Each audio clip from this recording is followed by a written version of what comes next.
Hi guys, ഇന്ന് ഞാൻ എൻ്റെ ചെറുക്കന് ഒരു സൈക്കിൾ വാങ്ങണം. ഓൻ അറിയണില്ല എന്താ വാങ്ങി കൊടുക്കണമെന്നും ഇതിനെപ്പറ്റി ഒരു ധാരണയില്ല. നമുക്ക് ഒരു ചെറിയൊരു സർപ്രൈസ് കൊടുക്കാൻ പോകണം. അപ്പോൾ അതിൻ്റെ വിഷ്വൽ നിങ്ങൾ കാണാം. ഞാൻ പോണത് എന്താ ഈ സ്കൂട്ടിമ്മയാണ് പോണത്. നേരെ ഞാൻ പൂക്കോട്ടുംപാടം പോയിട്ട് വണ്ടി എടുത്ത് തരും.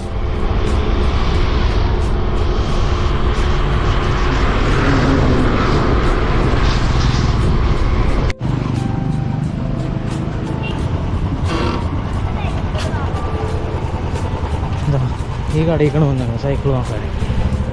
വളരെ അടിപൊളി സൈക്കിളും കാര്യങ്ങളൊക്കെ ഉണ്ട്. നല്ല വില കമ്മിയും കാര്യങ്ങളുണ്ട്. പൂക്കുടുംബത്താണ് ഈ ഷോപ്പ്. അത് നമ്മൾ അതേമാതിരത്തെ വണ്ടിയാണ് എടുത്തത്. ആ കാണുന്ന സൈക്കിളിലെ വണ്ടി ഫോൾഡിങ് കാര്യങ്ങളില്ലേ. ഏകദേശം ഇതിൻ്റെ റെഡ് കളറാണ് നോക്കിയിരിക്കുന്നത്. നല്ല കുഴപ്പമില്ലാത്ത വണ്ടിയാണ്. ഇതിന് വെറും 15 റുപ്യ. ഇവിടെ ഡിസ്കൗണ്ടും കാര്യങ്ങളൊക്കെ ചെയ്തുകൊണ്ട് ഒരു 15-ന്റെ താഴത്തേക്ക് വരും. എന്തായാലും അടിപൊളി ലുക്ക് വണ്ടിയാണ് നമ്മൾ എടുത്തത്. ചെറുക്കന് ചെറിയൊരു സർപ്രൈസ് ഗിഫ്റ്റ് കൊടുക്കാൻ പോവാണ്. ഈ സ്ഥാപനത്തിൻ്റെ ലൊക്കേഷൻ പറയുകയാണെങ്കിൽ പൂക്കോട്ടുംപാടം എത്തുന്നതിന് മുമ്പ്, നിലമ്പൂരിൽ നിന്ന് പൂക്കോട്ടുംപാടത്ത് വരുമ്പോൾ പൂക്കോട്ടുംപാടം ടൗൺ എത്തുന്നതിന് മുമ്പ് ആണിത്. എന്തായാലും ഒരുപാട് സൈക്കിളിൻ്റെ കളക്ഷനിലൊരു ഷോപ്പാണത്. നേരം കുറേ ആയി, എന്നാലും സൈക്കിൾ ഇതാണ് നമ്മൾ എടുത്തത്.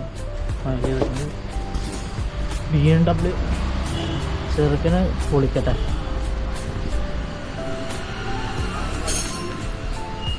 $16,000 ഈ ഒരു വണ്ടിക്ക് BMW സൈക്കിള്.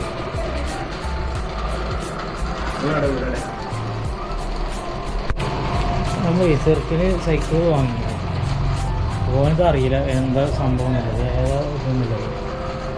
അപ്പോൾ കാണാൻ വീട്ടിൽ ചെന്നിട്ട് അവൻ്റെ റിയാക്ഷൻ കൂടി നോക്കാം. നമ്മൾ ഇതിൻ്റെ റെഡാണ് വാങ്ങി. അപ്പോൾ നമ്മൾ ആ ഓർച്ചിയിലാണ് ചെറുക്കൻ്റെ സൈക്കിൾ കൊണ്ടാണ് നേരെ വീട്ടിൽ പോവുകയാണെങ്കിൽ. ഓനറിയില്ല സൈക്കിൾ ഉണ്ടെന്ന് കാര്യങ്ങളൊന്നും. അപ്പോൾ അവൻ്റെ റിയാക്ഷൻ നമുക്ക് നോക്കാം. വീട്ടിൽ പോയിട്ട് ഓൻ്റെ ഭാവമാറ്റങ്ങൾ ശ്രദ്ധിക്കുക. ഫിനൂസ ഇവിടെ നോക്കിയാൽ